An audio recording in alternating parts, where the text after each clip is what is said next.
When the film Guardians of the Galaxy released in 2014, it was a massive success. At the time, I loved everything about it, but little did I know that it actually destroyed a universe from the comics that was vastly superior, and this was done on purpose. And I go in there, and then they pitch me Guardians. But what I did was I worked really hard. What?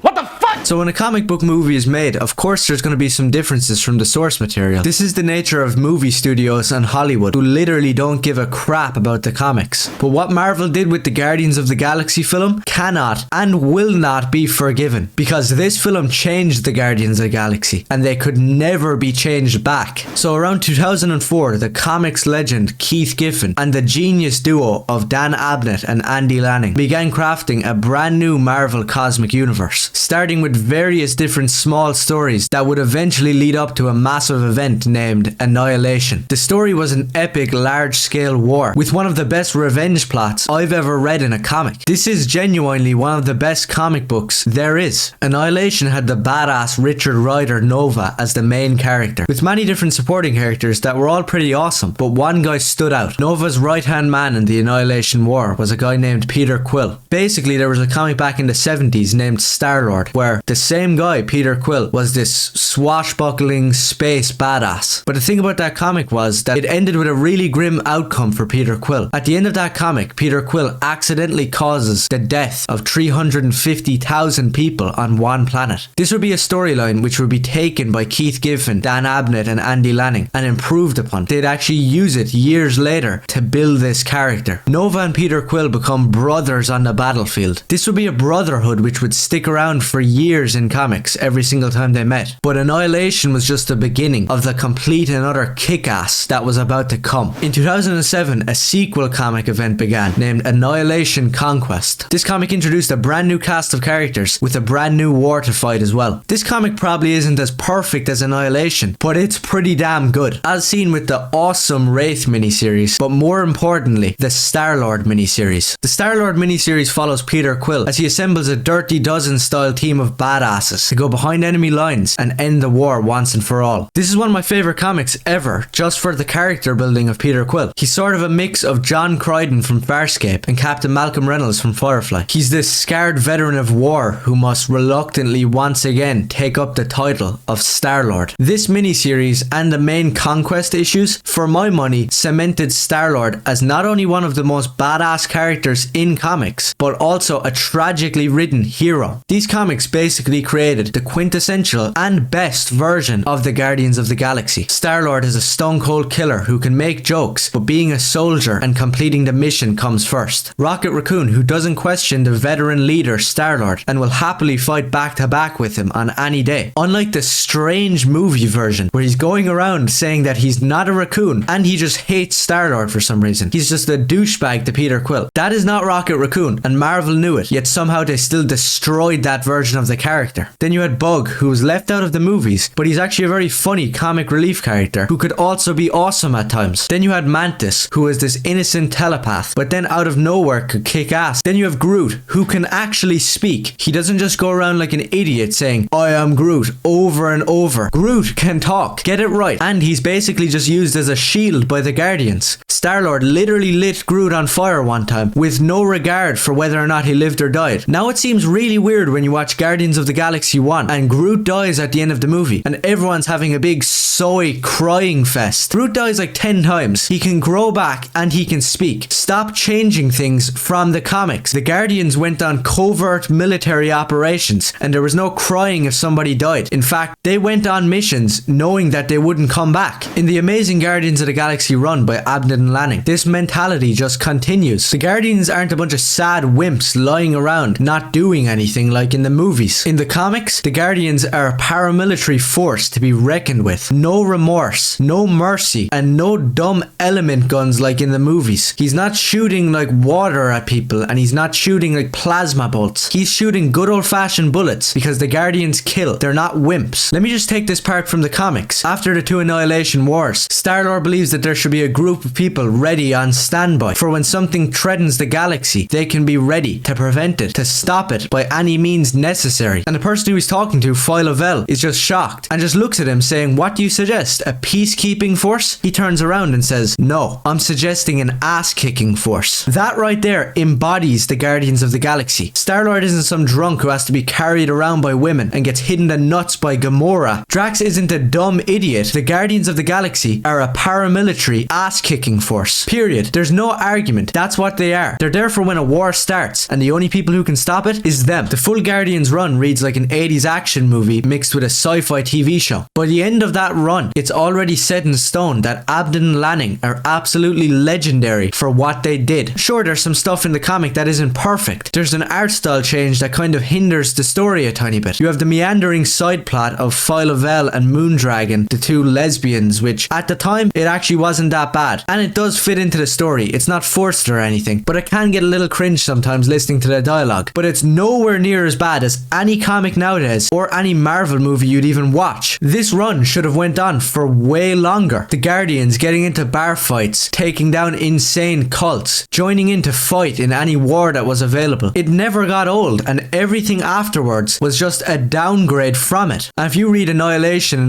Conquest, and the full Guardians run, then you have to read the final conclusion, the underrated Thanos Imperative. The Thanos Imperative served as an epic last stand for the Guardians. And if you like these characters in any way whatsoever, it's a must read. If you read from Annihilation all the way to the Thanos Imperative, it's one of the best written arcs in comic books. Better than all the Marvel movies, unashamedly kick-ass, and an epic saga of war, revenge, and brotherhood. The Marvel Cosmic Universe is a masterpiece, and you have to read it. Oh yeah, and one more thing. This goes out to Marvel. If you ever even think of touching this storyline, let this video act as a massive middle finger in your face. So go read Guardians of the Galaxy, don't watch one of the crappy movies, and never forget, for the Nova Corps.